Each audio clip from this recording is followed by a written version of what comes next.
Parece que ya estamos en vivo. Déjenme checar.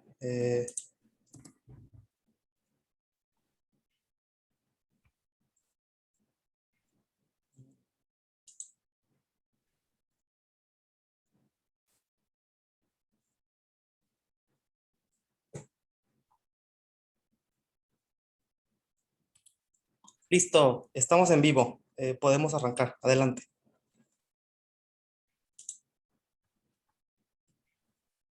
Listo. Sí, listo.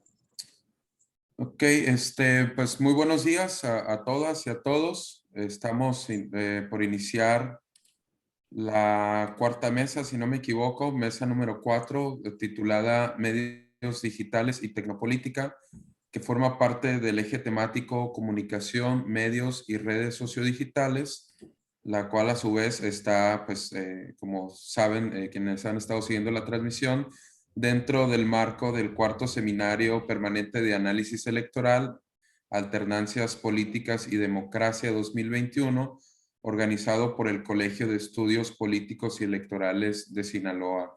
Pues, un agradecimiento a todos los asistentes, a quienes están siguiendo la transmisión y, por supuesto, a quienes están presentes dentro de la mesa como ponentes. Paso a presentar al primer participante, que es el licenciado Raúl Pasos Medina, proveniente de la Universidad Autónoma de Sinaloa, que nos va a presentar la ponencia titulada Análisis de campaña política en Facebook del candidato José Domingo Vázquez Márquez en las elecciones para presidencia municipal del municipio de Ahome, Sinaloa 2021. Sin más, paso la voz a Raúl. Adelante, Raúl. Bueno, muchísimas gracias y pues bienvenidos a todos las audiencias que tenemos el día de hoy. Le agradezco también pues mucho al Colegio de Estudios Políticos y Electorales por los espacios que nos brinda. Y pues sin más preámbulos, pues me gustaría compartir pantalla para empezar con lo que es pues mi ponencia. Ok, en lo que compartes pantalla, Raúl, no sé si soy el único que te escucha como muy lejos con esos audífonos. ¿Me pueden confirmar los que no? Sí, se escucha un poco Sí, opaca ¿verdad? el Ajá. audio. Ahí se escucha un poco mejor. Sí, ahí es mejor. Ok, bueno, aquí lo voy a sostener entonces.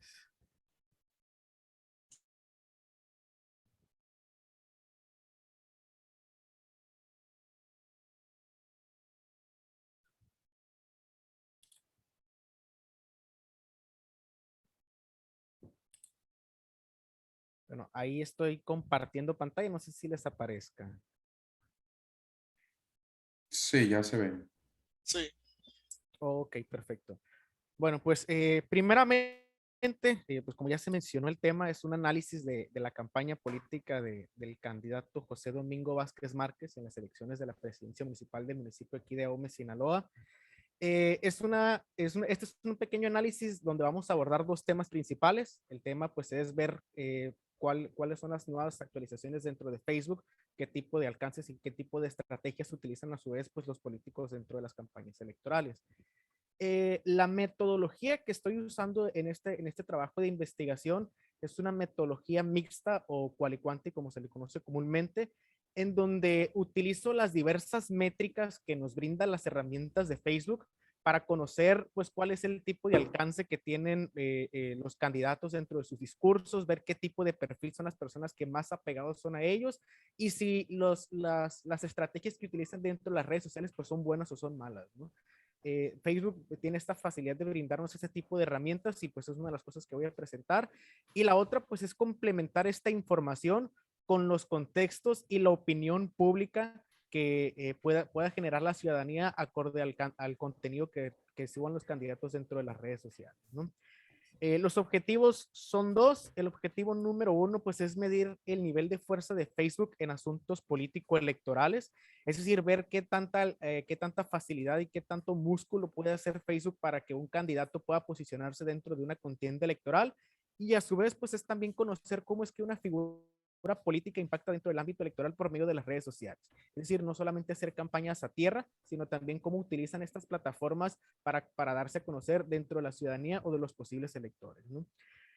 La hipótesis que abordo yo es que Facebook es una gran herramienta de comunicación para temas político-electorales y actualmente pues es uno de los medios de comunicación más efectivos. Sin embargo, pues esta herramienta debe ser complementada con las demás estrategias electorales para lograr lo que es una victoria o un gane dentro de la contienda electoral.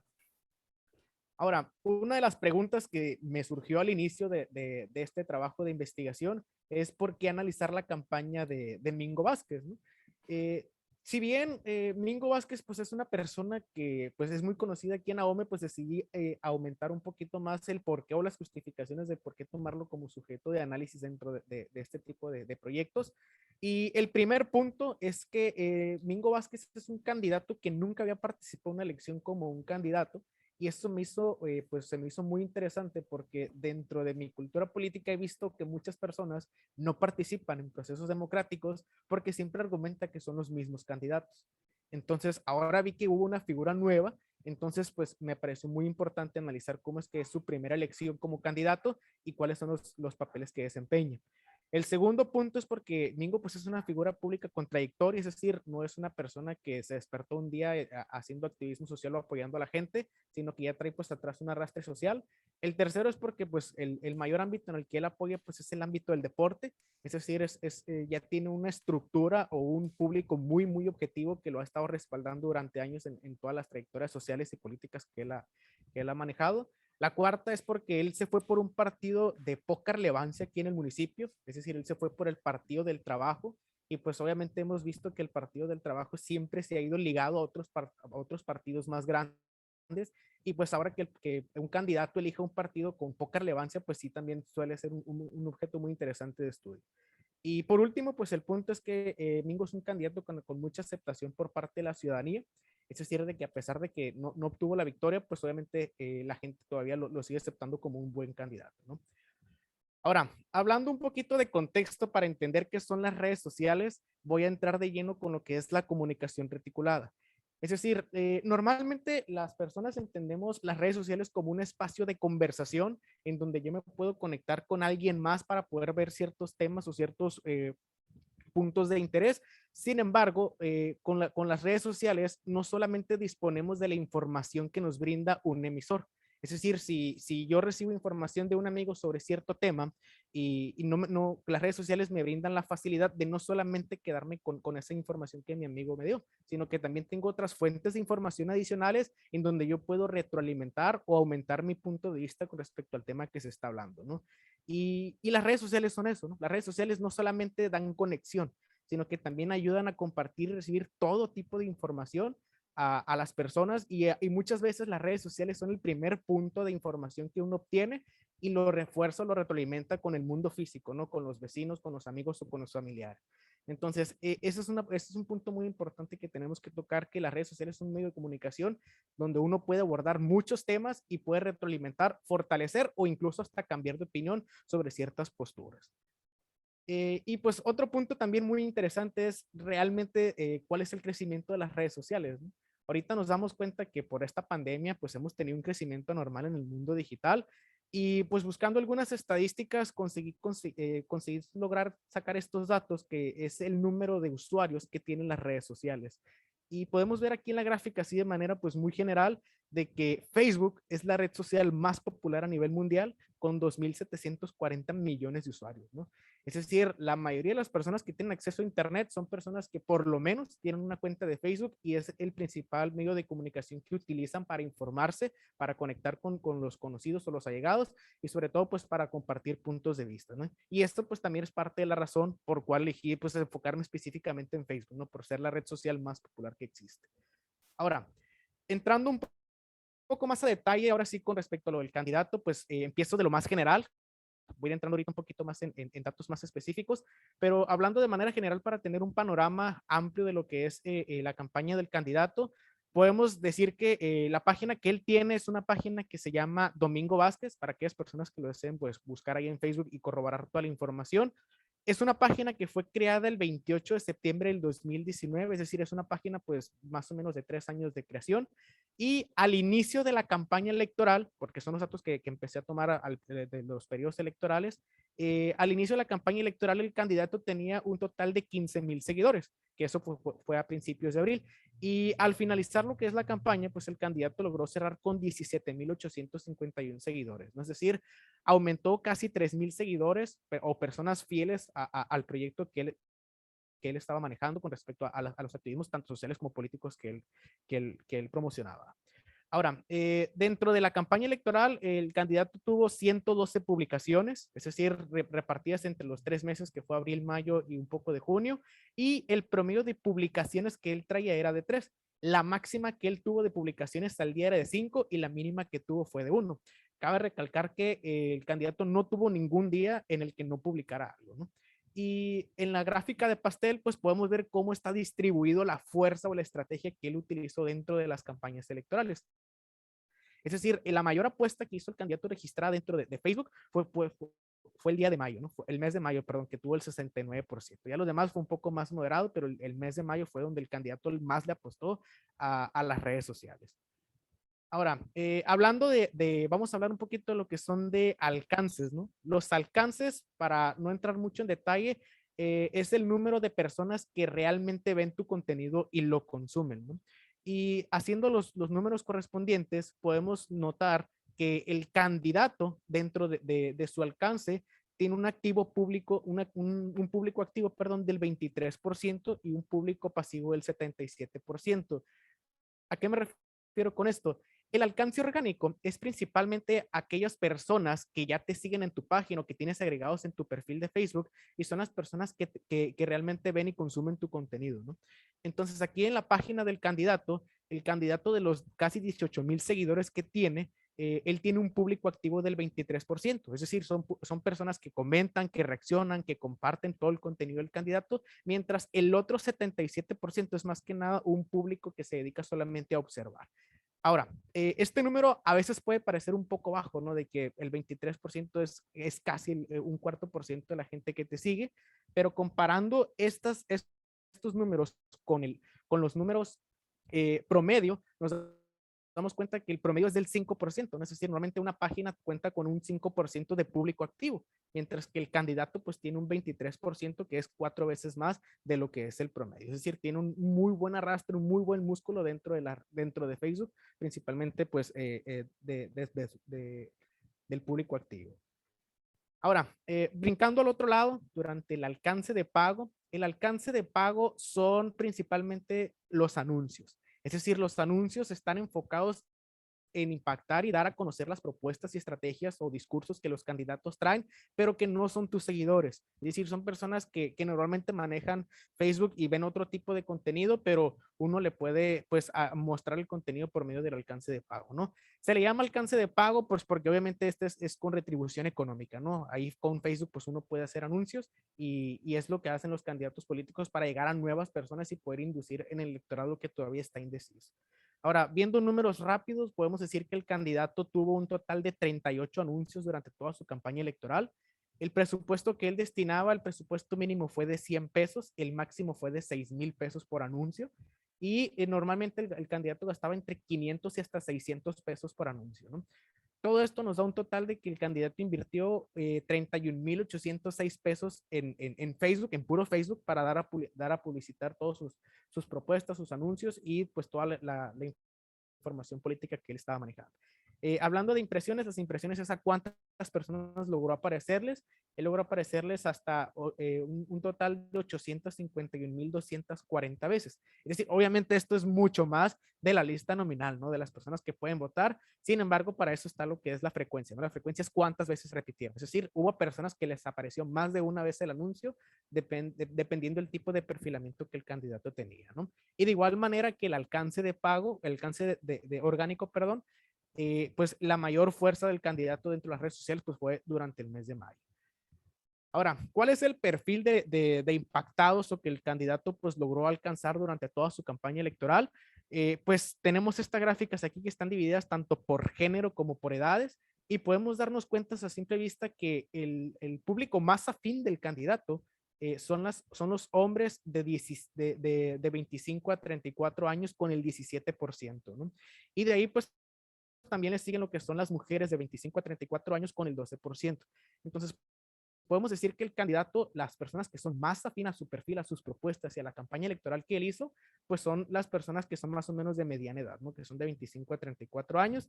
Y las personas, pues, que menos conectaron con él, pues son las personas de 65 años o más, que a la vez, pues, se puede justificar que son las personas que menos están conectadas dentro de las redes sociales. Ahora, tipo de contenido que subió el candidato. El candidato lo que manejó principalmente, tanto en alcance solamente para su página como para los anuncios, fue lo que es la fotografía.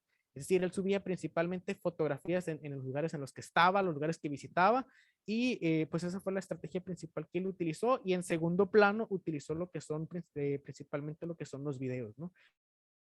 1% en orgánico tuvo de textos, vio que no le funcionó mucho, sin embargo, pues se centró mucho más en lo que es la fotografía para poder impactar con respecto al público que él estaba manejando. Ahora, con respecto a los análisis del discurso, podemos darnos cuenta que él tuvo 5 palabras claves que siempre repitió dentro de sus discursos, ¿no?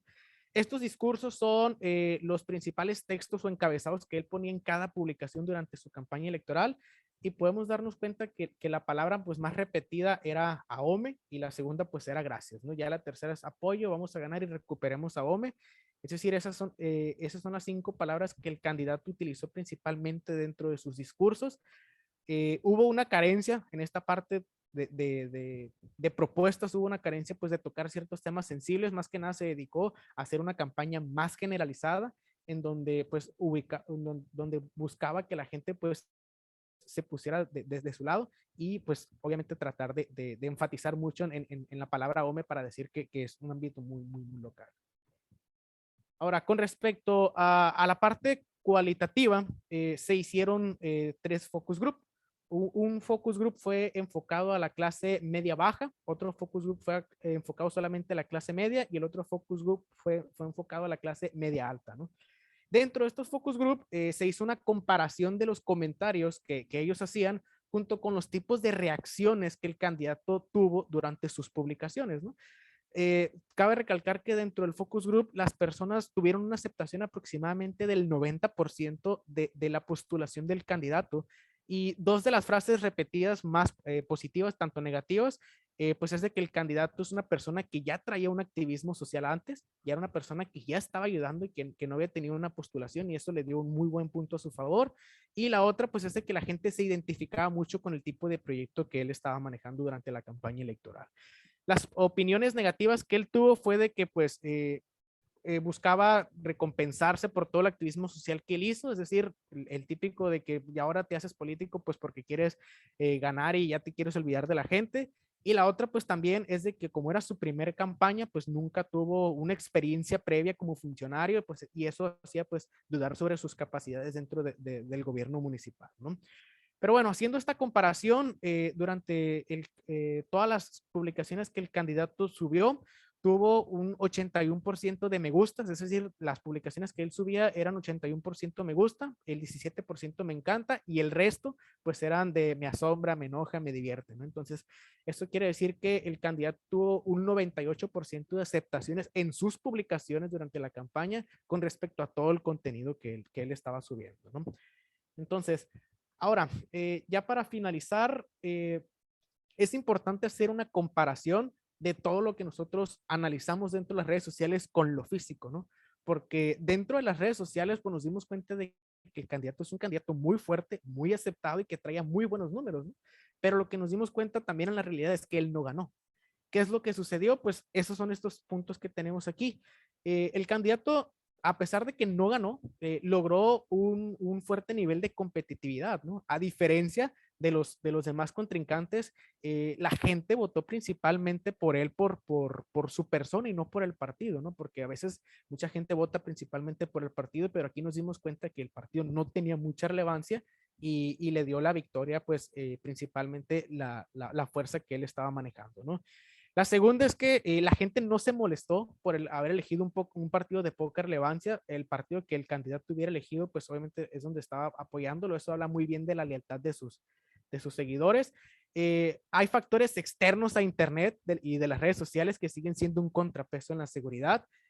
Por ejemplo, la seguridad, las ganas de votar, pues el clima, la salud, todo ese tipo de cosas siguen siendo un tema importante a considerar para poder alcanzar lo que es la victoria. Es decir, no todo es Facebook, no todo son redes sociales y se ocupa hacer un contrapeso junto con las otras métricas.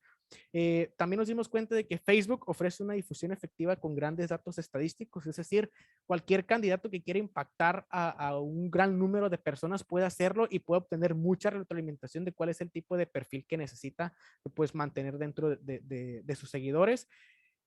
Facebook, pues también nos dimos cuenta que es una gran herramienta para fomentar temas políticos. Sabemos muchas veces que la política no es el tema favorito para conversar de muchas personas, pero Facebook hace que la gente se pueda moldar y recibir este tipo de información a veces de manera inconsciente y aceptarlo, ¿no? Y las redes sociales pues también ofrecen una oportunidad para que la ciudadanía no solamente se mantenga informada, sino que también impulsa lo que es la participación ciudadana, ¿no? Entonces, lejos de ver las redes sociales como se me acabó aquí y ya nada más comparto información, puede ser un momento para que los candidatos o incluso hasta las instituciones de gobierno o democráticas las utilizan para impulsar lo que es la participación ciudadana. Es decir, esto no es solamente de una conexión, sino más que nada de fomentar lo que es una iniciativa por parte de las acciones públicas que vienen dentro de las nuevas elecciones. Entonces, ya por último, pues para finalizar, con lo que cierro es que ahorita, como vemos las cosas, Facebook es una herramienta que puede ser muy buena para los candidatos políticos. Sin embargo, ocupa ser un complemento con respecto a las demás estrategias electorales, tanto físicas como pues también de propagandas dentro de otro tipo de áreas, ¿no? Entonces, pues esto es con lo que finalizo y le agradezco pues de nuevamente al colegio y a las instituciones adyacentes por el espacio y por la participación.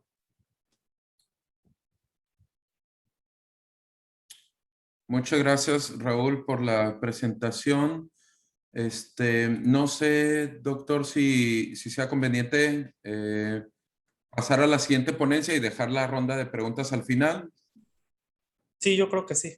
Estaría. Ok, muy bien. Entonces, de ser ese el caso, me permito presentar la siguiente ponencia a cargo del doctor Juan Carlos Pacheco Rosas, perteneciente precisamente al Colegio de Estudios Políticos y Electorales de Sinaloa y que además ha sido una persona sumamente activa en la organización del presente evento. Pues le extendemos el agradecimiento, ¿no? Por este arduo trabajo y por tenernos aquí reunidos esta mañana con tan interesantes temas que se debaten en diversas mesas. El doctor nos presenta una ponencia titulada Controles gubernamentales de la política mediática y sus intentos de extensión hacia la esfera digital rumbo a las elecciones 2021 en México. Adelante, doctor, lo escuchamos.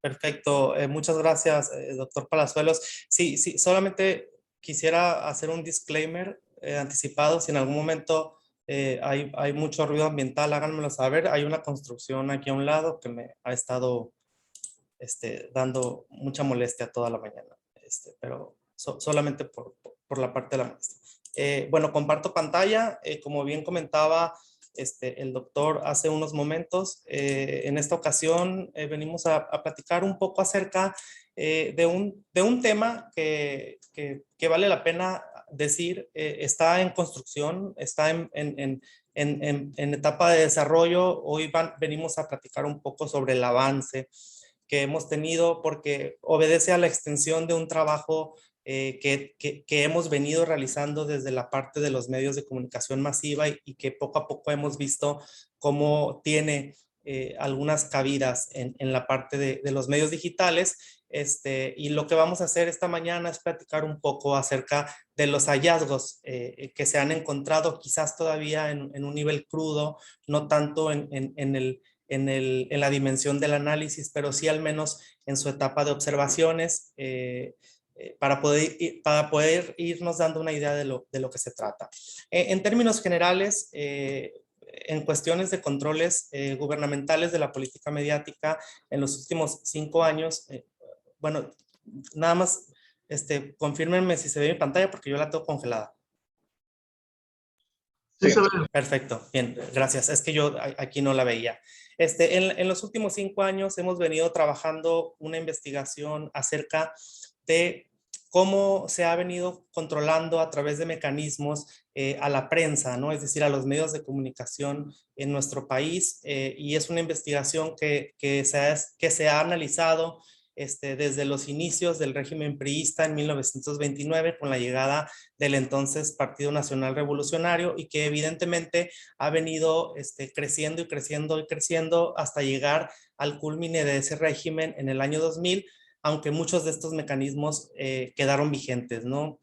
Algunos se democratizaron, algunos se matizaron, pero al final los gobiernos panistas consecuentes, de alguna manera, ya sea por costumbre, por cultura, por tradición, mantuvieron ese tipo de relación que existía entre los gobiernos y los medios de comunicación, que es en donde entra en juego la política mediática. En pantalla, para no entrar en detalles, lo que se hizo en esos 5 años de investigación fue básicamente recolectar de un arduo trabajo teórico todas aquellas prácticas, ya sea formales o informales, que se llevaban a cabo entre gobierno y medios de comunicación para el control de la información, ¿no? Y es decir, lo que hicimos fue categorizarlo, porque evidentemente no era un tema nuevo, no era un tema que no se hubiera investigado antes, pero lo que pasaba es que cuando se estudia a los medios de comunicación y a su relación con el gobierno, lo que podemos observar es que los datos pareciera que los teóricos los van mencionando como cuestiones contextuales, ¿no? Como cuestiones secundarias o como cuestiones aleatorias a lo que en verdad está sucediendo en el panorama político. Y lo que hicimos fue recabarlos, juntar algunas características y poder categorizar a manera de modelo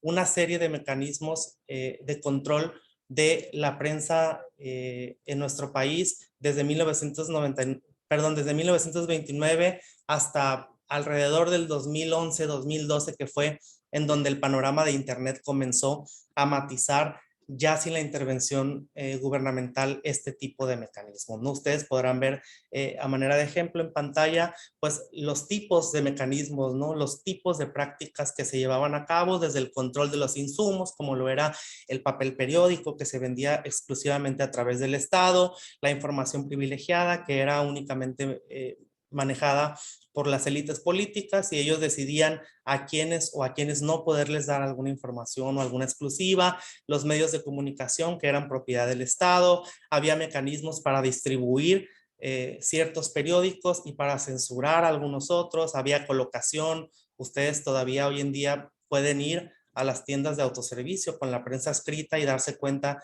que hay periódicos a la vista, hay periódicos que no están a la vista, hay unos que están por encima de otros, hay unos que tienen 20 ejemplares, hay unos que nada más hay 2, y hay algunos otros que ustedes podrán llegar a primera hora del día y que quizás les van a decir está agotado. Y la realidad es que en esos años el periódico no estaba agotado, lo que pasaba es que no se ponía a circulación como una forma de control, ¿no? A través de sindicatos y a través de organizaciones que se dedicaban a esto.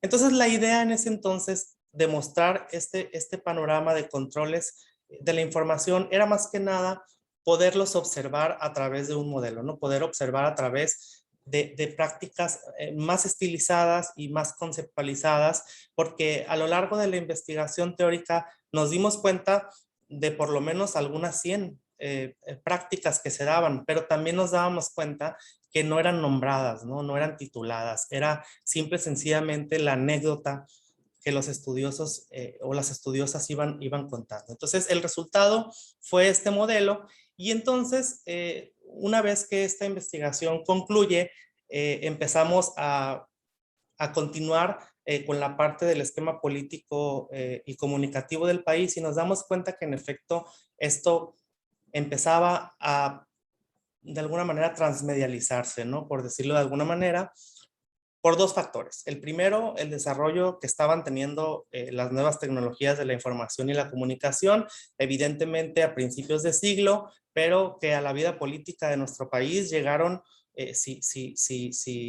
con temor a equivocarme, o sea, a partir del 2010 y en adelante, ¿no? Todavía a Felipe Calderón le tocó hacer campaña a través de correo electrónico, no tanto de la parte de las redes sociales. Me parece que el boom quizás más mediático y conocido fue el de Barack Obama en 2008 con Twitter, y de ahí 2012 se convierte en un hito en nuestro país. Entonces, por una parte, el desarrollo de estas TICs daban pie a estas transformaciones en estos tipos de controles y por supuesto matizaban algunas prácticas y deshabilitaban algunas otras del control gubernamental, es decir, las formas en las que el Estado tenía para intervenir en ese control se veían opacadas, ¿no? Se veían de alguna manera diluidas por este nuevo desarrollo tecnológico. Y la otra cuestión tenía que ver con las nuevas regulaciones que se estaban dando en el país a nivel de medios de comunicación, ¿no? A nivel de la ley de telecomunicaciones, que eso también fue otra cuestión que impactó en el matiz de estos mecanismos de control. A nivel medios de comunicación masiva, este fue un poco el asunto del matiz, ¿no? Si ustedes se fijan, los medios, o sea, los mecanismos que se encuentran cruzados son mecanismos que con el paso de los nuevos gobiernos panistas fueron desapareciendo por completo. Algunos otros, como los que ven en el círculo, permanecieron, aunque con ciertos matices. Y bueno, creo que una de las preocupaciones quizás más importantes de este resultado apuntaban a un mecanismo de control que nosotros denominamos la autocensura, ¿no? Que, repito, no le pusimos el nombre nosotros, simple y sencillamente lo colocamos en esta parte de los mecanismos de control de la expresión, tanto de comunicadores como de la ciudadanía en general, porque todos estos mecanismos de control se matizaron para eso, para que el control fuera de manera indirecta y entonces fueran los comunicadores, las comunicadoras quienes decidieran autocensurarse por diversos motivos, ¿no? Por no perder el contrato, por no perder el convenio, por no poner en riesgo su vida o salvaguardar la vida de amigos o familiares. Es decir, por todo este panorama que engloba el quehacer de la comunicación en México, pues no solo de los periodistas, sino también quienes ahora están en las redes sociales. Entonces, lo que empezamos a observar es que empiezan a surgir cambios a las leyes en materia de medios y de comunicación que de manera directa o indirecta empiezan a impactar en la esfera digital, y empezamos a observar que lo que nosotros quizás hace 2 años visualizábamos como un modelo que estaba matizando, que estaba democratizando los controles informativos, realmente nos empezamos a dar cuenta que no era cierto, solamente se estaban transmedializando esos controles, ¿no? Y entonces empezamos a hacer una revisión exhaustiva de esas leyes que se fueron cambiando y fuimos dándonos cuenta de cómo, pues sí, o sea, el punto de partida siempre era en pro de los derechos, ¿no? En pro de algún derecho humano o en pro de algún derecho tributario o demás, pero el asunto es que hay externalidades que impactan en el asunto de la esfera digital y que ponen en riesgo el hecho de que el Estado pueda volver a intervenir en los controles de la información ahora a través del Internet, ¿no? Entonces lo que vamos a hacer es ver un poco de esas leyes que hemos recabado, ¿no? Repito, como les digo al principio, todavía falta la parte analítica y la parte de la construcción quizás de las variables para poder analizar todo esto, pero lo que hoy vamos a presentar es esas leyes que hemos detectado, esos cambios, esas iniciativas, y yo lo he denominado en esta ponencia los intentos, porque muchos de ellos no han sido aprobados y muchos otros han dado un paso atrás, ¿no? Han sido iniciativas retiradas precisamente porque en la crítica, en el análisis y en el debate se ha descubierto esta parte, ¿no? Esta parte que afecta más del beneficio que buscan. Entonces, como uno de los primeros elementos, me gustaría traer a colación este decreto de reforma de la Ley Federal de Telecomunicaciones y Radiodifusión que tenía relación con los concesionarios de uso social comunitario. Es decir, este es uno de los primeros que detectamos, ¿no? Que empiezan a hacer iniciativas que van a impactar en el rubro digital. Ahora, también hago otra aclaración. Titulamos la parte de rumbo a las elecciones 2021 porque evidentemente este tipo de controles a lo largo de la historia de la política mediática de nuestro país, pues eran utilizadas para eso, ¿no? Para el acceso al poder, para el manejo de lo que hoy se denomina la comunicación electoral, ¿no? No tanto política, sino electoral de manera específica. Entonces, de alguna manera, los casos que vamos a presentar hoy a manera de mención tienen una repercusión que evidentemente en algunos casos buscaban, ¿no? Esta parte de los efectos positivos para el hoy partido en el poder, ¿no? Que es Morena, primero en 2018 y evidentemente hoy en 2021 y posteriormente para 2024. Entonces, el primero es el decreto de reforma en materia de los concesionarios de uso social comunitario. Era una reforma que se solicitó en octubre del 2016 a la fracción 7 del artículo 89 para preservar que en la venta de publicidad de los entes públicos federales, el 1% estuviera asegurado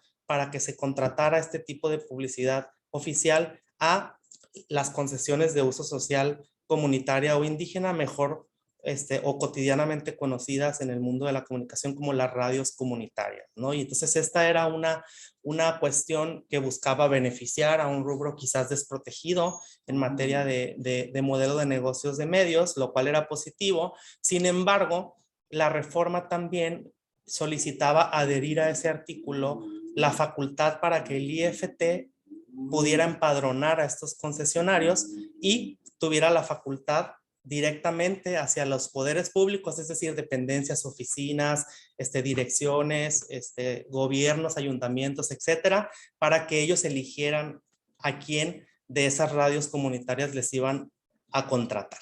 Entonces, ¿cuáles eran las críticas o las externalidades, como nosotros en el estudio de las políticas públicas solemos denominar a este tipo de efectos secundarios que pueden llegar a ser más negativos que positivos? Pues los efectos negativos eran más, ¿no? Primero que nada, pues el bajo porcentaje, ¿no? O sea, 1% del total del recurso o de presupuesto federal etiquetado para el tema de los medios de comunicación, pues definitivamente era una cuestión de inequidad, ¿no? Sobre todo para la parte indígena y comunitaria.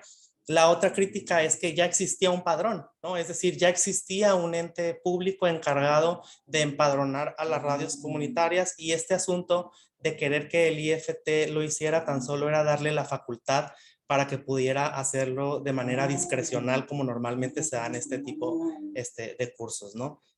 Ahora, una tercera crítica es que la ley fue aprobada, o sea, esta reforma sí se aprobó, pero se le hicieron ligeros cambios a la redacción y en general esos cambios vertían en estas críticas que presento, ¿no? Por una parte le negaron la figura al IFT como empadronador porque ya existía un empadronador y le dieron la opción de poder hacer su propio padrón, pero no como el único, ¿no? O como el máximo encargado de eso. Y por otra parte, evidentemente, eliminaron de esta iniciativa el criterio de selección de los poderes públicos, porque precisamente esto es con lo que el asunto de la transparencia y de la accountability ha venido luchando, ¿no? Con la parte del discrecionalismo.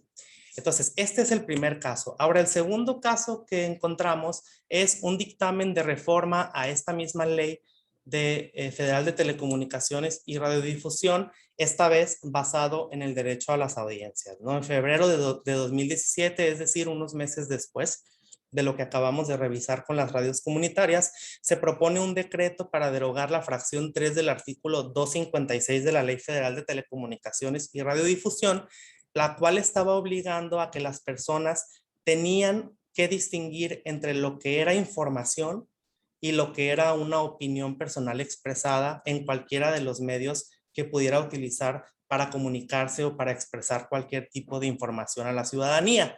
Es decir, pedían derogar la figura de suspensión precautoria de transmisiones de contenido. Entonces, las críticas que venían a esto eran evidentemente mayores al beneficio. El beneficio perseguía un derecho a las audiencias, o sea, de poder elegir qué decir o qué consumir. Sin embargo, en las críticas, en las externalidades, esto podía propiciar un posible régimen sancionatorio que inhibe la libertad de expresión y por lo tanto afecta al debate público democrático. Esto además ponía en riesgo el hecho de poder cometer limitaciones o, como se le denomina en el rubro de los derechos humanos, la censura previa, ¿no? La censura previa es esto que sucede cuando YouTube te baja la transmisión por algún tipo de infracción o de violentación de su reglamento, cuando se te cierra tu cuenta, cuando se te elimina el derecho de habilitado de expresarte, y que la censura previa solamente está estipulada en el marco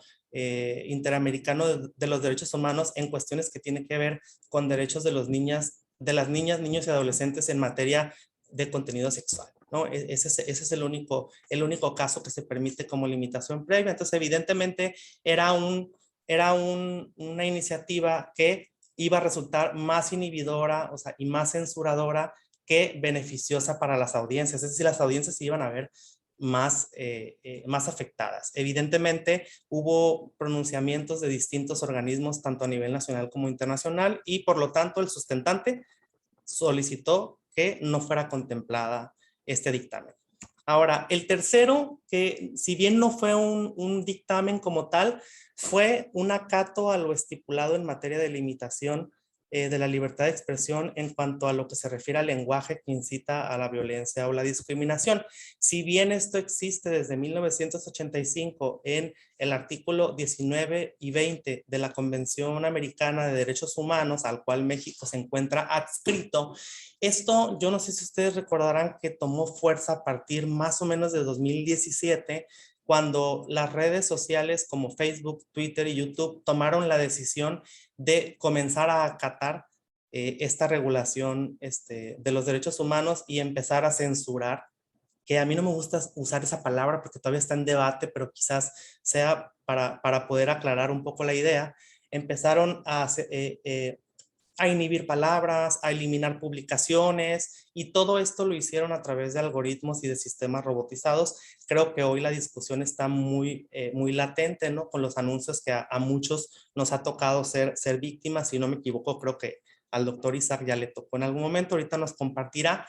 Pero entonces inicia esta parte de acatar lo estipulado en esta convención americana, debido a un llamado que hace la propia convención a través de la Comisión Interamericana de Derechos Humanos, y esto evidentemente tiene críticas que siguen en debate hoy en día, ¿no? La censura mediante suspensión de cuentas, evidentemente el que a nosotros nos cierren nuestra cuenta de Facebook por 24 horas significa una censura a nuestro derecho a estar informando y comunicando. Pueden resultar incitadores para modificar o distorsionar el lenguaje. Ustedes podrán ver en pantalla, para no repetirlas por el algoritmo, ustedes podrán ver la transformación que muchos usuarios han hecho sobre estas palabras altisonantes para poder seguir evadiendo la parte del algoritmo, y de alguna manera esto pues impacta, ¿no? En la construcción o en la transformación, la distorsión de nuestro lenguaje. Y por último, que a mí me parece que esto es un aspecto muy relacionado con el periodismo, tiene que ver con la censura o autocensura. Quienes se dedican en las redes sociodigitales a informar de manera noticiosa como medio de comunicación, tienen que abstenerse de decir palabras que realmente son correctas en algunos anuncios o en algunos titulares o en algunos hechos que deben informar, porque el algoritmo automáticamente se los toma como algo que infringe sus reglamentos. Y aquí les pongo otros ejemplos, ¿no? Asesinato, feminicidio, secuestro, muerto, violencia, abuso, violación, no pueden ser mencionados en ninguna de estas plataformas, y es probable que ahorita yo lo esté diciendo y esto pueda terminar, ¿no? Con nuestra transmisión, y a eso se refiere. Ahora, para irme un poquito más rápido, porque la parte del derecho es larga y también se me acaba el tiempo, el cuarto que hemos encontrado es el dictamen de reforma a la ley de telecomunicaciones en materia de contenidos en plataformas digitales. Y aquí ya entramos directamente contra las redes. Si ustedes se fijan, en las otras tres eran de alguna manera reformas a las formas de expresión y comunicación de la gente, pero aquí ya entramos en materia directa. O sea, aquí ya vinieron y dijeron, perfecto, hay que regular las redes. Para cuando esta iniciativa llegó en marzo del 2020, ustedes recordarán que ya se había aprobado previamente la adhesión del IVA, ¿no? Del impuesto al valor agregado a las plataformas de streaming. Pero en marzo del 2020, el Senado de la República avaló un dictamen que proponía reformar esta ley para que todos los prestadores de servicio de streaming en el territorio nacional, Netflix, Prime, Apple, todos los que en ese momento existían, ¿no?, tuvieran una obligación de mantener en su catálogo contenidos de al menos un 30% de productos realizados por talento mexicano. Lo hicieran o no lo hicieran de manera original por las plataformas, o sea, por estar prestando el servicio en México, tenían que tener por lo menos el 30% de contenido hecho en el país, ¿no? Y esto evidentemente, pues, se hizo en defensa del consumo cultural de lo local, ¿no? O sea, desde esa perspectiva positiva, pero las externalidades eran muchísimo más grandes, porque entonces, por una parte, los derechos de las audiencias a elegir contenido se veían mermados, porque evidentemente las prestadoras de servicios sacaron de sus catálogos otro contenido quizás de mayor calidad solo por cumplir con esta regla y empezaron a incluir contenidos que quizás no eran de mayor tráfico, ¿no? Ahora, el favorecimiento que se le daba a la industria televisiva tradicional con esta regla también era criticado, porque evidentemente ellos trataban de regresar sus novelas, sus talk shows, sus noticieros a las plataformas de streaming gratis, ¿no? Si ustedes recordarán, todas las novelas y productos tanto de Televisa como de TV Azteca salen de la transmisión porque no quieren pagar, ¿no?, los costos de estar hospedados en los streaming, y esta ley definitivamente venía a obligar a las streamings a darles alojamiento gratuito. Evidentemente la pérdida de los suscriptores se hizo evidente, pero quizás la afectación más clara en materia de control informativo era esta: la búsqueda o quizás el efecto secundario de una homologación indirecta entre lo que era una plataforma de contenido digital a las regulaciones que se le exigían a las televisoras masivas. Es decir, esta iniciativa que en lugar de diseñar una nueva regulación para la esfera digital, busca homologar a esa esfera digital en una figura de medio de comunicación tradicional para poderlo someter a esos reglamentos. Y por último, que quizás esto sería como el más allegado a las redes sociodigitales, en febrero del 2021 ustedes recordarán que el Senado de la República, a través del senador Ricardo Monreal, lanza una iniciativa para controlar a las redes sociales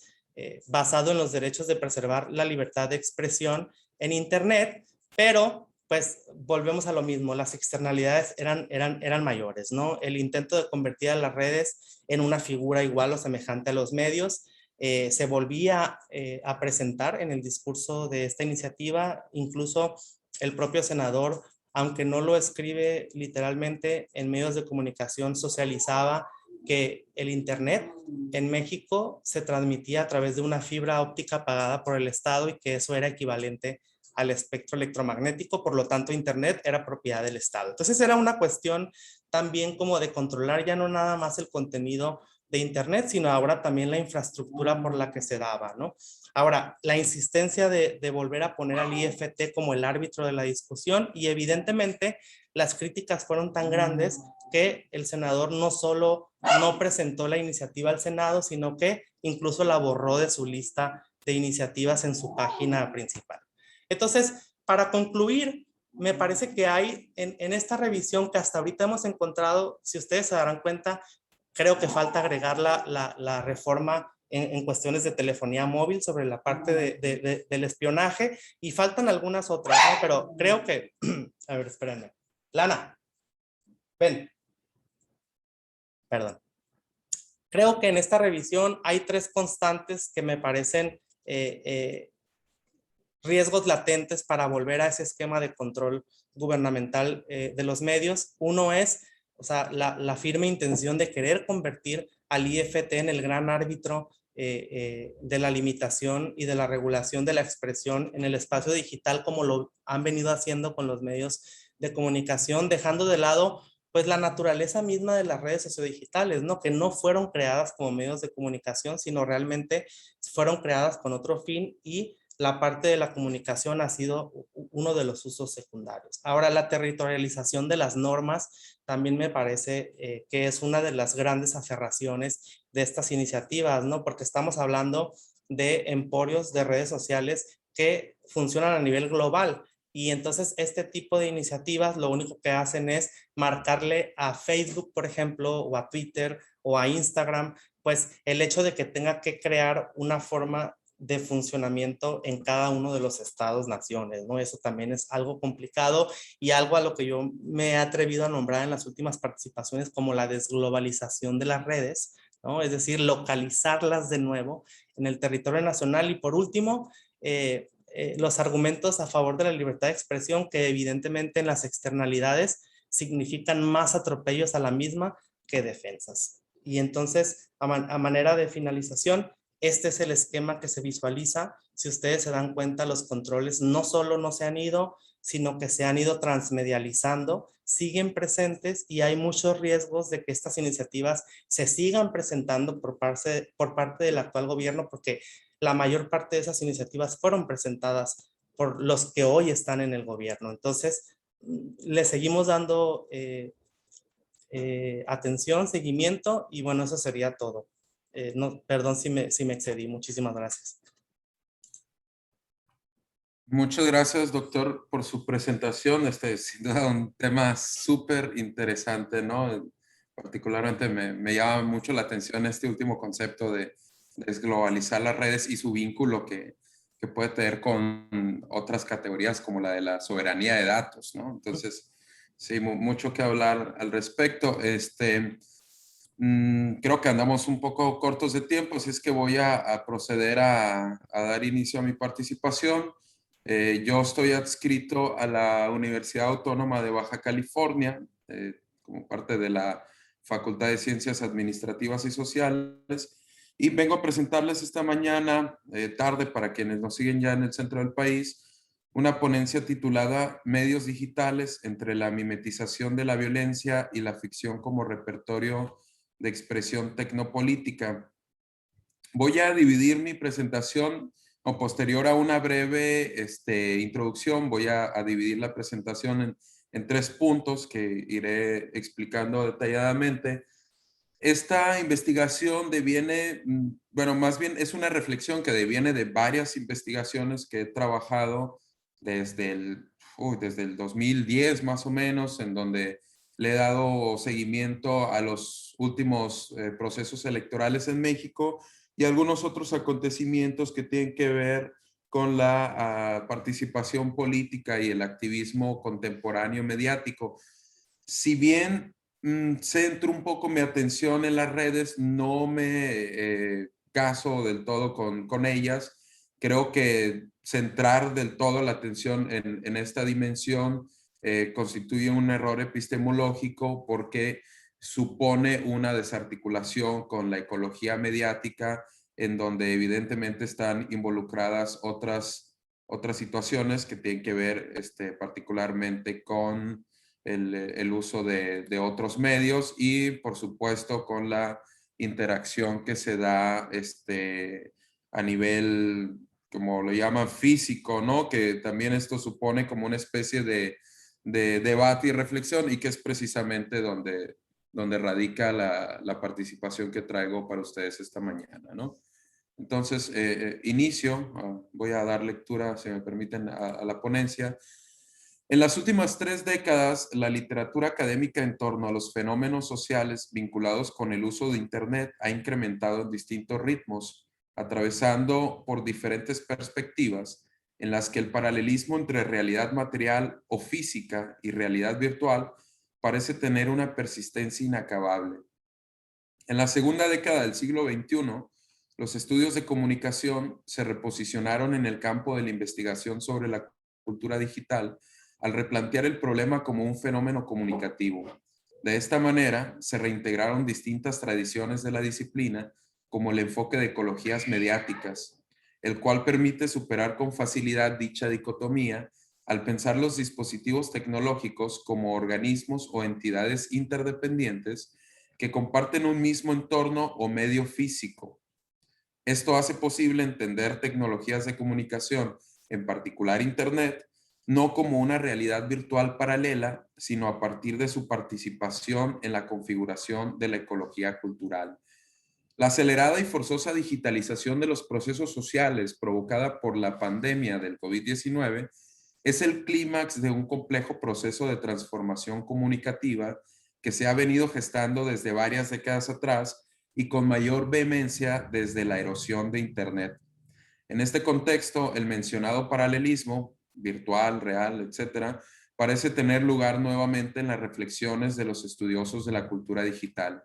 Sin embargo, es preciso entender que la dicotomía entre lo material y lo virtual, o entre la realidad y la ficción, no surge reiteradamente como un hastío interpretativo. Por el contrario, cuando en apariencia se muestra en escena, no es más que un recordatorio de que sus límites se desdibujan y de que sus fronteras están desapareciendo en la experiencia social contemporánea.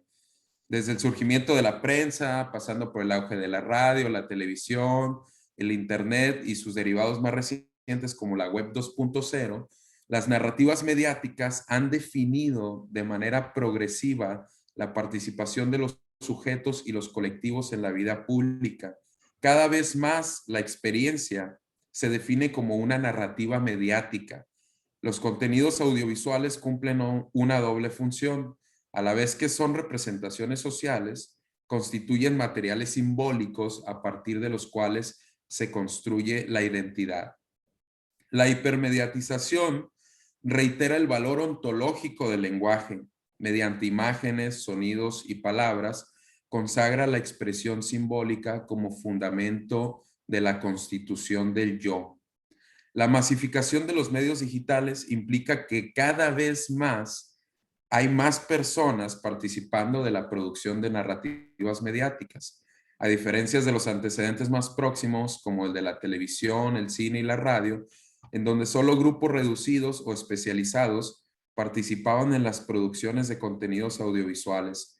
Esta participación masiva consagra las narrativas mediáticas como la esencia de la experiencia cotidiana, lo cual produce la contemplación de una historia mediática.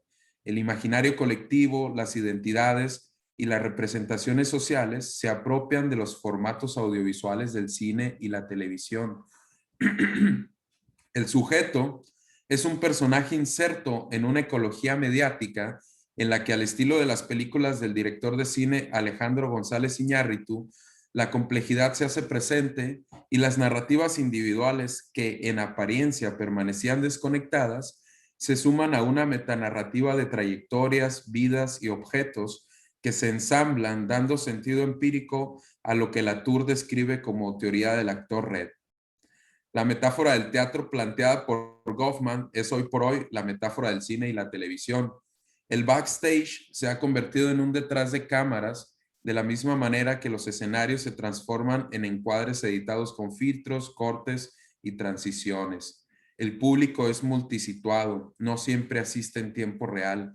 Muchos de los escenarios de interacción social son digitales. Por ello, los actores se preparan para las cámaras, pero no solo eso. También se preparan como camarógrafos, como directores, guionistas y productores. La tecnología de comunicación digital les brinda la posibilidad de ser actores protagónicos de su propia historia y fomenta sus procesos de subjetivación. Paradójicamente, al mismo tiempo son presas de la desubjetivación que se produce en la dataficación y la consecuente especulación promovida por el capitalismo de datos que ejercen las grandes empresas de medios digitales. El hecho de que la producción mediática haya bajado al terreno de lo común y de que se haya masificado a grandes estratos de población implica un desdibujamiento entre la realidad y la ficción. La realidad ha alcanzado un punto de yuxtaposición con la ficción. Este panorama intensifica fenómenos como el de las noticias falsas, dificultando la capacidad que tienen las audiencias para discernir la información. Supone también otros riesgos fatídicos, pues en este contexto da lo mismo ver un asesinato en una serie sobre narcotraficantes en Netflix que verlo en un video snuff que se distribuye a través de una cadena de WhatsApp o en sitios en internet como el blog del narco.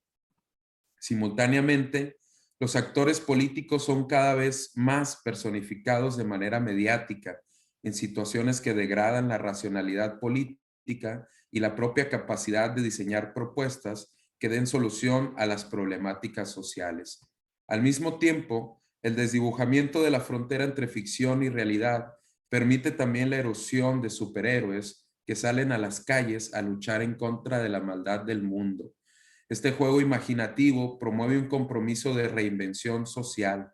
El juego es fundamental en la estética de los nuevos movimientos sociales, lo cual explica la fuerte presencia de personajes de anime a través del cosplay, así como las recurrentes referencias a programas y personajes de televisión en las pancartas y otros repertorios de acción reivindicativa en las manifestaciones ocurridas en Sudamérica durante el otoño del 2019.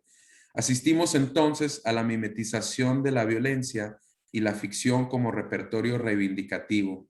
En el terreno de la tecnopolítica, el desdibujamiento entre ficción y realidad que se deriva de la comunicación digital da lugar a la emergencia de inteligencias colectivas, pero también a la formación de masas digitales que reintegran conductas arcaicas en contextos hipertecnificados.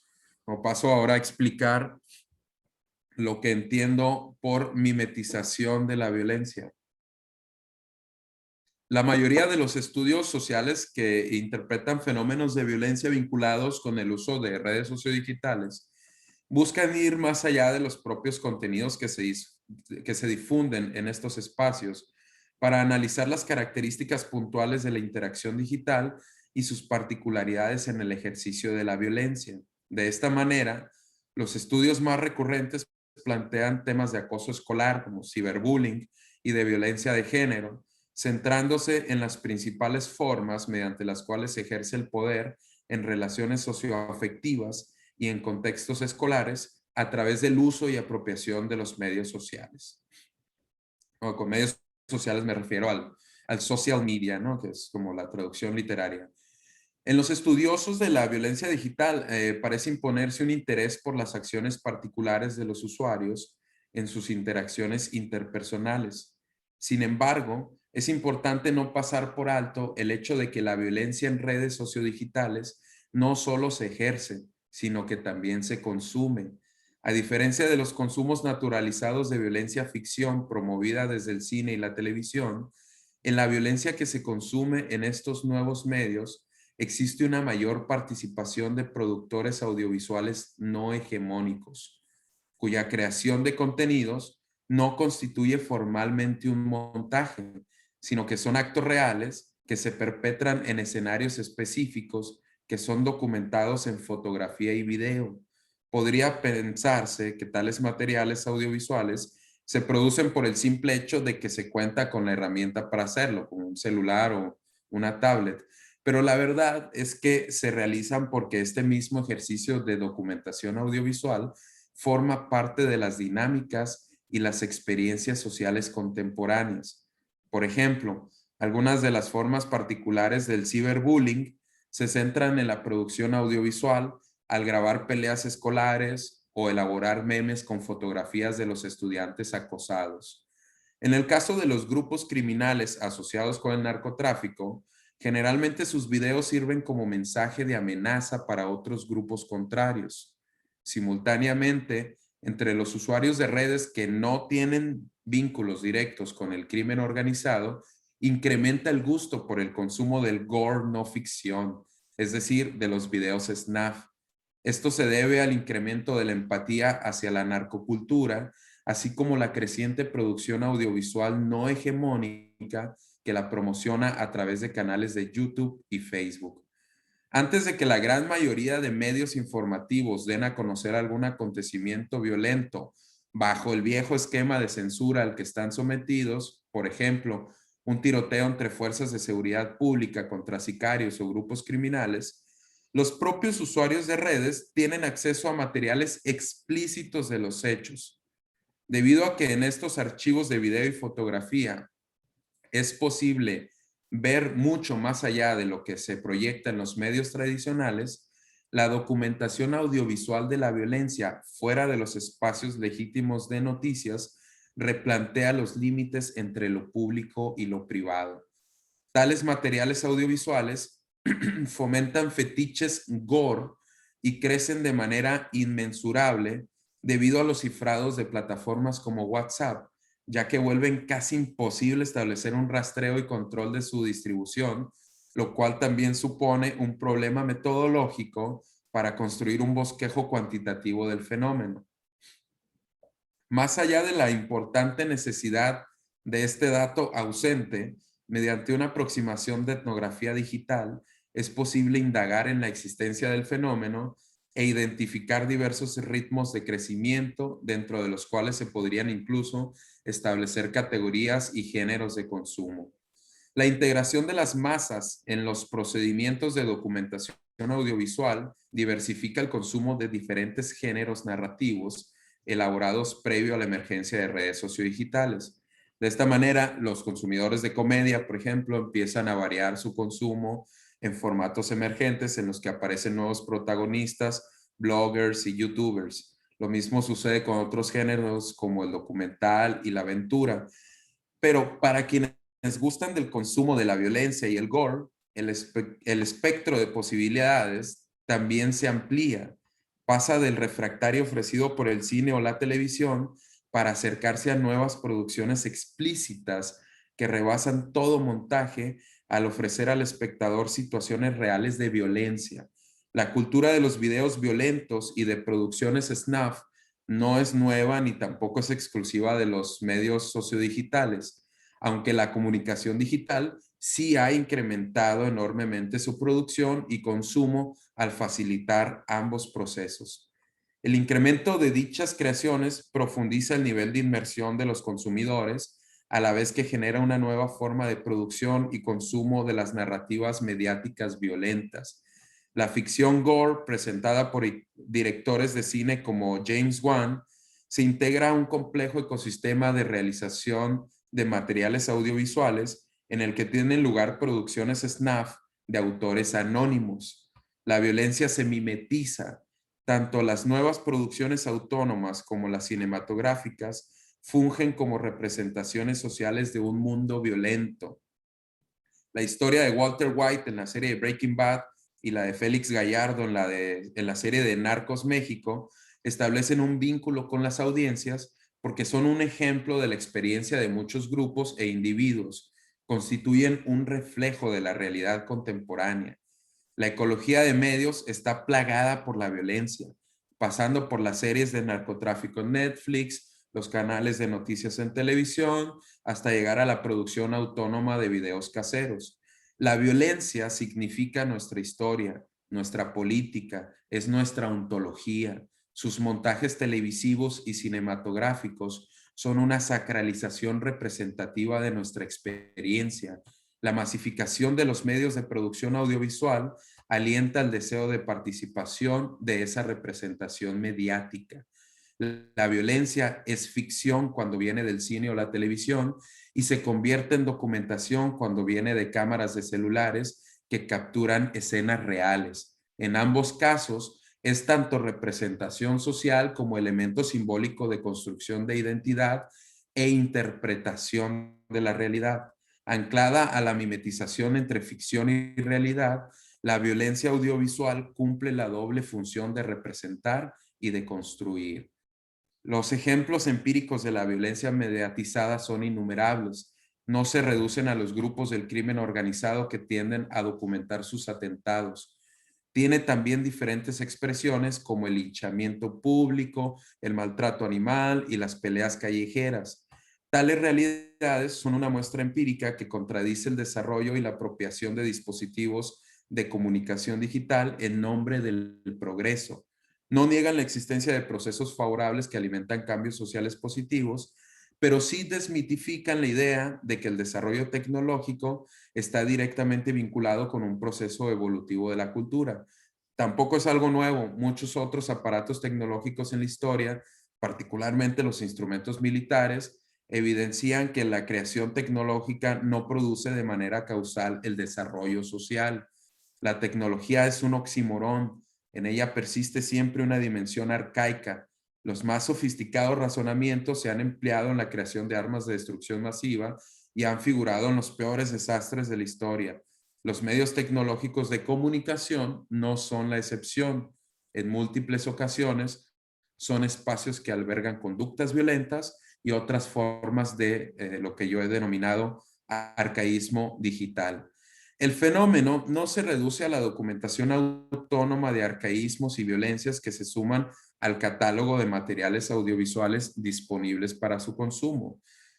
Esta mimetización de la violencia se significa mediante una doble recursividad en la que las series y las películas no solo representan un mundo violento cuya hegemonía productiva es cuestionada o anhelada incluso desde las producciones caseras, además de representar las dos formas de producir lo audiovisual, es decir, la hegemónica y la autónoma o no hegemónica, también alimentan los contextos violentos al determinar entramados mediáticos que sirven como base para la construcción de identidades, de procesos de identificación y mecanismos de interpretación de la propia realidad social.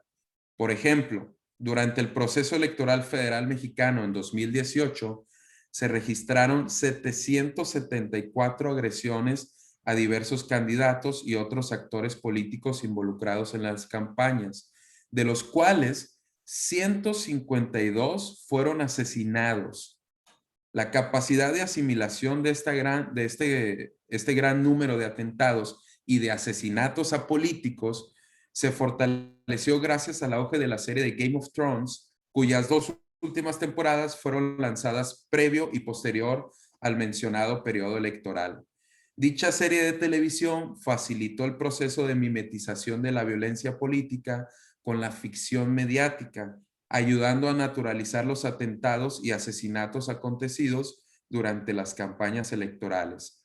Tal proceso se puede ver de manera empírica en la falta de indignación de muchos electores, quienes lejos de mostrar una preocupación por lo que se caracterizó como el proceso electoral más violento en la historia de México, mediante la elaboración de memes relacionados con la serie, dejaron ver que su interpretación apostaba por una naturalización de la violencia en contextos políticos y que además las víctimas eran meritorias de los atentados en contra de sus vidas. Abro cita de una entrevista que realicé en 2018 a un informante anónimo que dice: con Juego de Tronos aprendimos que en la lucha por el poder es común la traición y el asesinato. Quienes quieren huesos se juegan el pellejo. Cierro cita. Tanto la mimetización de la violencia vinculada a las series de televisión a través del uso de memes, así como el propio uso de memes y otras estrategias mediáticas en la interpretación y promoción política, nos conducen a pensar la degradación de la racionalidad como otra característica de la comunicación digital. Entonces paso a explicar ahora lo que entiendo por degradación de la racionalidad política. La presencia de los medios digitales ha penetrado prácticamente en todos los ámbitos sociales y la comunicación política no es la excepción. En tal dimensión se han generado distintos procesos y aproximaciones que resaltan el empoderamiento comunicativo de los ciudadanos, como ya lo mencionaron los ponentes anteriores, en paralelo a novedosas formas de modelado de la opinión pública, auspiciadas principalmente por el uso de bots y por el funcionamiento de algoritmos, como bien también ya lo señaló el doctor Juan Carlos en la ponencia anterior. En paralelo a estas dos grandes tendencias, distinguimos una tercera categoría de expresiones políticas en redes, cuya característica es que la racionalidad política sufre un proceso de degradación. Encontramos con mayor frecuencia esta degradación al analizar los diversos mecanismos de comunicación política usados por candidatos en contextos electorales. Este tipo de expresiones no pretende un empoderamiento tecnopolítico, tampoco se centran en el dominio discursivo bajo un esquema argumentativo de voluntad de verdad al estilo de Michel Foucault o de pretensión de validez al estilo de Jürgen Habermas. En su lugar, sustituye la racionalidad instrumental de los viejos discursos y textos políticos por las narrativas pop de los formatos mediáticos. En su estudio sobre las campañas electorales de Ecuador, Islas, en 2021, encontró que a través de plataformas como TikTok, los candidatos pueden establecer niveles de conexión relativamente amplios con los electores, principalmente jóvenes, siempre que sus comunicaciones se adecúen tanto al lenguaje de las audiencias como a las características implícitas en el uso de la plataforma. Esta y otras redes les facilita a los actores políticos la posibilidad de insertar temas en la agenda pública, a la vez que permiten ampliar el diálogo político entre ciudadanos, como bien lo mencionaba el primer ponente de la mesa. Simultáneamente, esta adaptación de los discursos a los nuevos formatos mediáticos genera sobreexposiciones de los perfiles personales de los actores políticos, a la vez que supone altos niveles de riesgo para su reputación. En el contexto de las campañas electorales, la promoción de candidatos se articula mediante diferentes lenguajes que se adaptan a las características de cada plataforma. Este proceso presenta una base lúdica al promover la combinación de distintos géneros como la comedia, la sátira o el drama. La combinación de géneros cinematográficos, así como la apuesta por la sensorialidad de las narrativas mediáticas en la composición de los discursos políticos y en la promoción de candidatos, tampoco es un fenómeno nuevo. Desde hace más de una década, Castells planteaba la idea de que los electores orientan su voto con base en formulaciones contagiosas de campaña como canciones o spots, en lugar de recurrir al análisis comparativo de propuestas que atienden problemáticas sociales específicas. Sin embargo, este fenómeno sí se ha intensificado con el desarrollo de las redes sociodigitales y la consecuente aparición de plataformas características como TikTok. Dicha intensificación da como resultado la elaboración de contenidos que tocan extremos antes inimaginables de lo absurdo, la comedia, el drama o la sátira. Esto se debe a que en gran medida buscan adaptarse a los nuevos contenidos que alcanzan mayores grados de viralidad y contagio, los cuales son mayormente producciones audiovisuales vacías, efímeras o carentes de contenido, provenientes de diversos nichos de prosumo en la red. Dichos candidatos a puestos de elección popular y otros militantes de partidos políticos vinculados con campañas electorales han figurado en estos procesos de degradación de la racionalidad política, en donde los discursos se mimetizan con las narrativas mediáticas del cine, la televisión y más recientemente de otras plataformas emergentes como Facebook, Instagram o TikTok.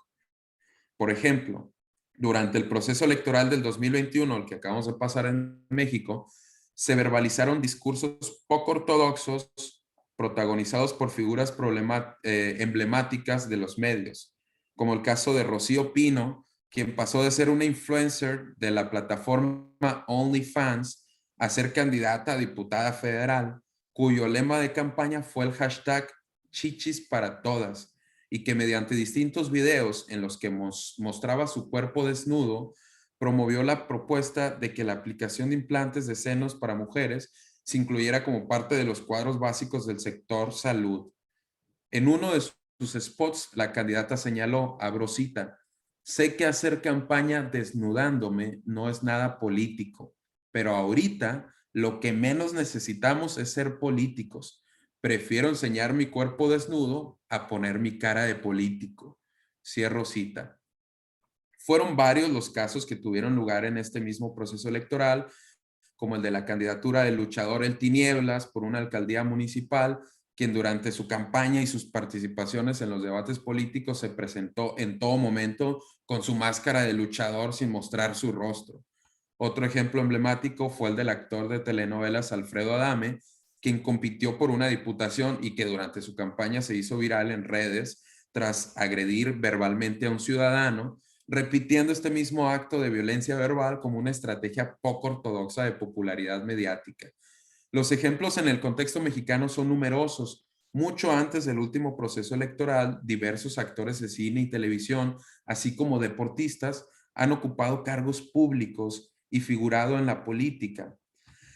Aunque no existe una relación puramente causal entre la participación de estas figuras mediatizadas con el mal manejo de la administración pública, es decir, cabe la posibilidad de que un actor de televisión pueda ser un buen funcionario público, sí existe un vínculo entre la falta de propuestas de campaña racionales con la extremada mediatización de la política.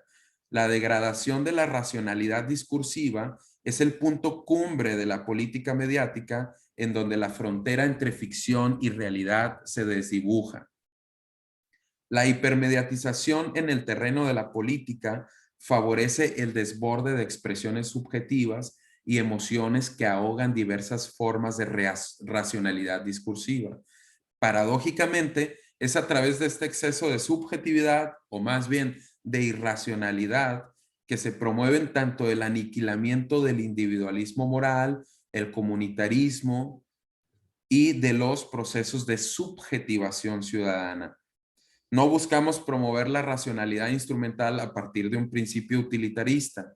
No obstante, nuestras observaciones en campo nos obligan a reconocer y señalar un proceso de hibridación de la comunicación política con diversos géneros mediáticos.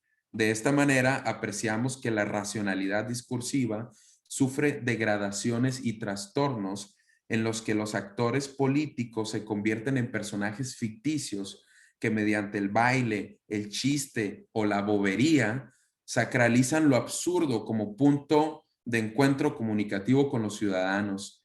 Esta degradación de la racionalidad política se burla de las necesidades y de las problemáticas sociales, alaba la inmadurez política, enaltece la incompetencia de los sistemas políticos y exalta la ineficacia de la administración pública.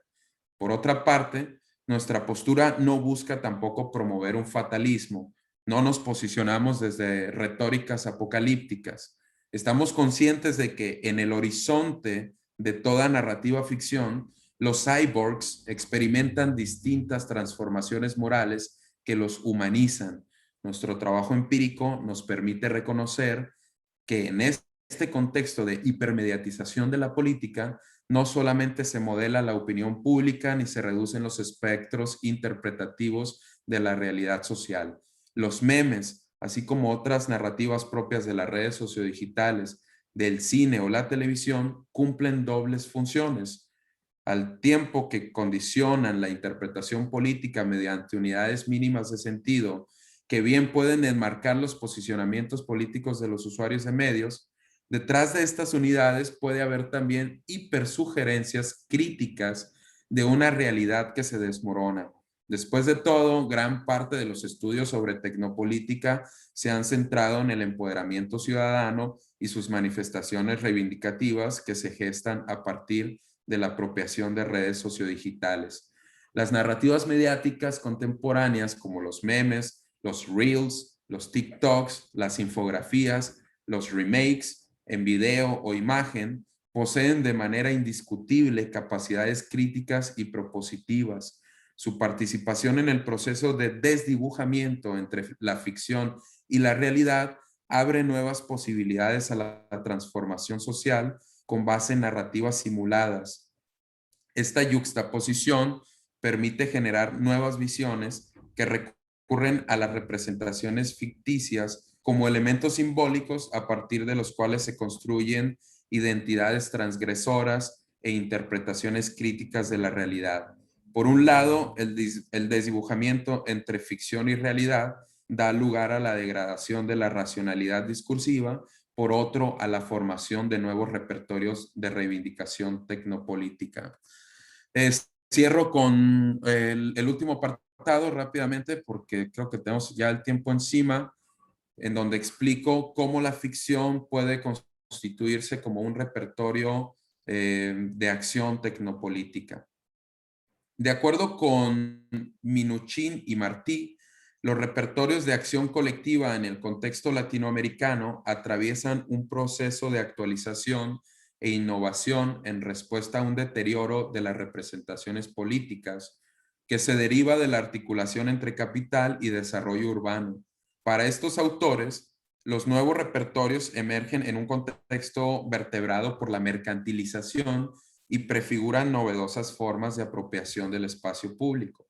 En este contexto, las redes sociodigitales constituyen la infraestructura primordial a partir de la cual se construye la comunicación de los movimientos sociales contemporáneos, así como sus formas de organización y de construcción de ideales. De esta manera, Las denominadas multitudes conectadas aparecen en las ciudades formando redes performativas a través de las cuales buscan reivindicar una nueva sensibilidad por el mundo y sus problemas.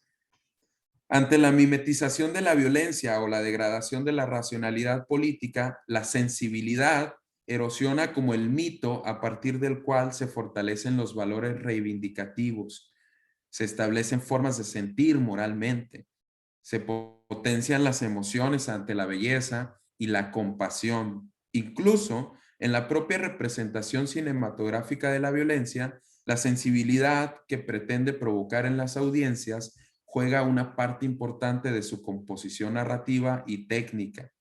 Desde el enfoque de la ecología de medios, la sensibilidad tiene un valor fundamental para entender las consecuencias morales, políticas, culturales y económicas que ejercen los medios en el cambio social, ya que de acuerdo con la postura de McLuhan, los medios se entienden como el ambiente en el cual se generan las propias transformaciones del sensorium humano.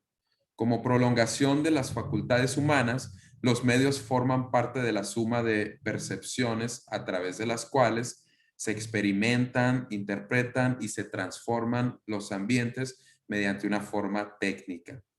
De esta manera, en los nuevos repertorios de acción colectiva ligados a las expresiones reivindicativas de los contextos hipermediatizados, vemos surgir figuras retóricas de las narrativas ficción que promueven novedosas formas de sensibilidad y apreciación estética como emblemas discursivos de las protestas. En el caso de las protestas ocurridas en Sudamérica durante el otoño del 2019, la documentación explícita de la violencia ejercida por parte de las fuerzas públicas, así como la distribución de estos materiales audiovisuales, contrarrestó la censura de la cobertura que hicieron los medios tradicionales. Claramente vemos en esta disputa mediática una lucha por la sensibilidad, mientras los manifestantes buscaban despertar el espíritu combativo de sus conciudadanos mediante la distribución de imágenes sensibles. Los medios hegemónicos evitaban herir las sensibilidades de las audiencias con el contenido de los acontecimientos. Mentir también es violencia, se leía en las pancartas de los manifestantes en Ecuador, quienes eran acusados de violentos por los medios, al tiempo que sus protestas eran acalladas con el uso de la fuerza.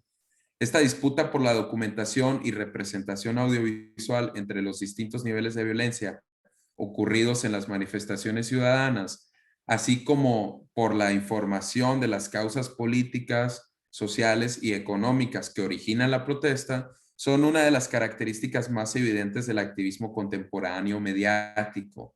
Aunque dicho proceso es también relevante para nuestra discusión, particularmente cuando hemos enfocado parte de esta a la diferenciación entre la producción audiovisual hegemónica y la no hegemónica o la autónoma, en este apartado nos centramos en las características de articulación entre ambas dimensiones, ¿no? Entre la hegemónica y la no hegemónica.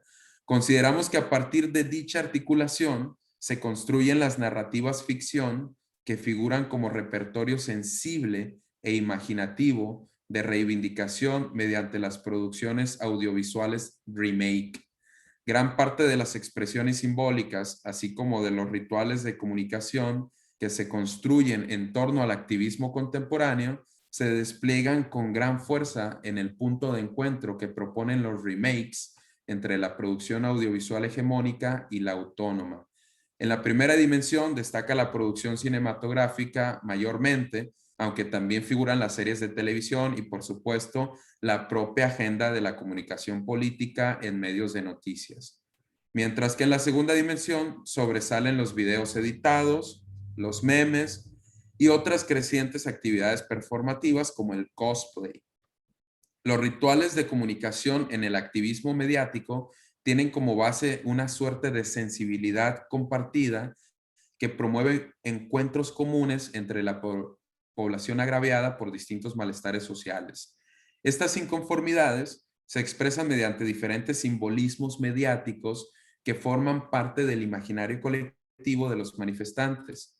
Tales símbolos están fuertemente asociados con el cine, mayormente las producciones de Hollywood que han permeado fuertemente en Latinoamérica en las últimas décadas, las caricaturas anime japonesas y coreanas, que también han tenido fuerte presencia en esta región, así como otras series de televisión populares entre las audiencias latinas. Las narrativas mediáticas compartidas son la materia prima en la producción de remakes audiovisuales y performativos, ya sean memes, videos editados o prácticas como el cosplay, que permiten un encuentro común, la formación de identidades colectivas y aún más, la construcción de repertorios creativos capaces de revertir acciones de represión en irónicas fiestas masivas, juegos lúdicos y resistencias surrealistas. La fuerte presencia del actor político juvenil en el activismo mediático y su realización protagónica en el consumo de Internet, cine y televisión fortalece lo que García y Mangieri denominan la carnavalización del acontecimiento. Mediante distintas prácticas performativas que caracterizan los repertorios del activismo contemporáneo, numerosas son las muestras empíricas que hemos encontrado, principalmente en las protestas que tuvieron lugar en Sudamérica en el otoño del 2019.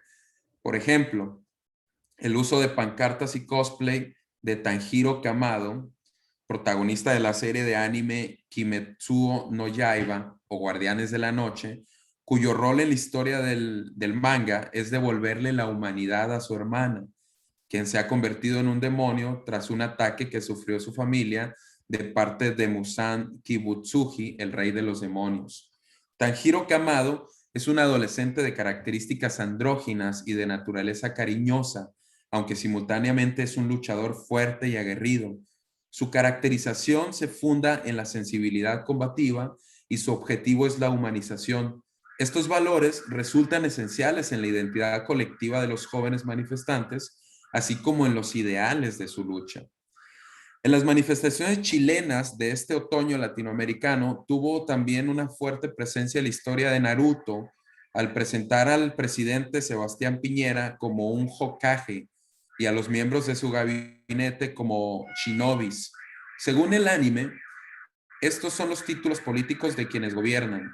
Se trata de personajes que abusan de su poder al mantener un dominio autoritario sobre Konohakakure, es decir, la aldea y sus pobladores. En paralelo, los jóvenes manifestantes se identificaron como Akatsukis. De acuerdo con el manga, se trata de una organización que surge en defensa de la opresión y la tiranía. Originalmente sus métodos eran pacíficos, sin embargo, tras momentos intensos de crisis, terminaron por consolidarse como una organización de ninjas cuyas estrategias de acción podían ir más allá de los marcos legales que rigen la organización social de la aldea. Hashtag otaku, pero nunca facho. Se lee en las pancartas que sostienen los manifestantes, mostrando dibujos de personajes y analogías políticas de Naruto. En este ejemplo, vemos nuevamente la manera en que las narrativas mediáticas son simultáneamente una representación social, pero también proveen símbolos para construir procesos de identificación colectiva, así como marcos de interpretación de la realidad social y política. La serie de Los Simpson y su singular manera de evidenciar cínicamente la descomposición social, sin duda ocupó también un lugar privilegiado en este contexto. Finalizo. Las muestras son enormes y podríamos citar innumerables ejemplos. Las producciones remake que van desde la creación de memes, la edición de videos, la ocupación del espacio público mediante el cosplay de personajes de anime o la elaboración de pancartas con analogías políticas de series de televisión, son un mecanismo de expresión que florece en un encuentro común en el que comparten símbolos y se construyen rituales de comunicación a partir de los cuales se producen resistencias e identidades colectivas.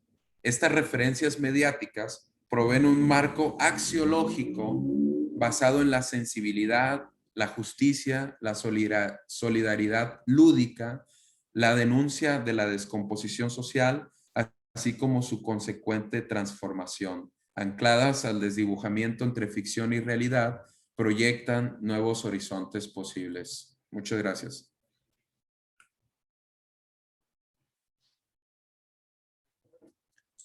Ahí estoy. Bien, listo. Pues muchísimas gracias, doctor. Ahora aquí te comodero para finalizar la mesa y muchísimas gracias Gracias. a Raúl Pasos también por su intervención y a quienes estuvieron asistiendo a esta mesa. Afortunadamente no había otro evento posterior, así que solamente los invito a que se unan en las próximas horas a nuestra mesa número 5, que si no me equivoco es sobre representación y participación política de las mujeres. Tenemos un pequeño espacio de break para quienes cuentan con programa general del seminario y pues solo agradecerles de favor registrar su asistencia en el formulario que está colocado en el chat. Muchísimas gracias, Raúl, doctor. Ah, sí, perdón. Bueno, dime, Luis Ángel. Sí, yo le quería hacer una pregunta al doctor Isaac sobre el tema que acaba de hacer. ¿No hay tiempo ya? Échasela. No hay actividad posterior, así que está bien. Ok. Sobre el tema que nos estaba platicando, cómo los medios pueden influir sobre prácticamente todo, hacia que estamos encaminados teniendo esto como ahorita. Sería todo. A ver, ¿podrías replantear la pregunta? No me queda todo claro, disculpa. Sí, es como mencionó usted que los medios que están ahorita, ya sea a través de programas o videos que se transmiten en redes sociales, influyen mucho en nosotros, es lo que está dando a entender, ¿no? En nuestra ideología podría ser. ¿Esto cómo podría influir en un futuro en las creencias de las personas, ya que está siendo muy influenciada por todas las redes? No, o sea, lo que pasa es que la idea general aquí es que no se reduce a una influencia que tienen sobre las personas, porque, o sea, lo importante es reconsiderar que que las narrativas mediáticas, más que los medios en sí, o bueno, en el sentido de McLuhan, ¿no? El medio es el mensaje, ¿no? También es como, o sea, el punto es poder entender como la doble acepción, ¿no? En el sentido en el que son a la vez una representación social y al mismo tiempo tienen una influencia, es decir, por ejemplo, se ha citado mucho la idea de que si se eliminan los narcocorridos, si se eliminan las narcoseries, no se va a eliminar el narcotráfico, ¿no?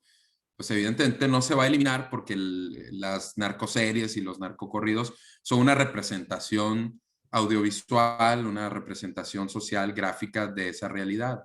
Sin embargo, al mismo tiempo, sí influyen de manera determinante en que nuevos actores sociales tengan el interés por ingresar a las filas del narcotráfico o que se identifiquen de alguna manera con esta cultura.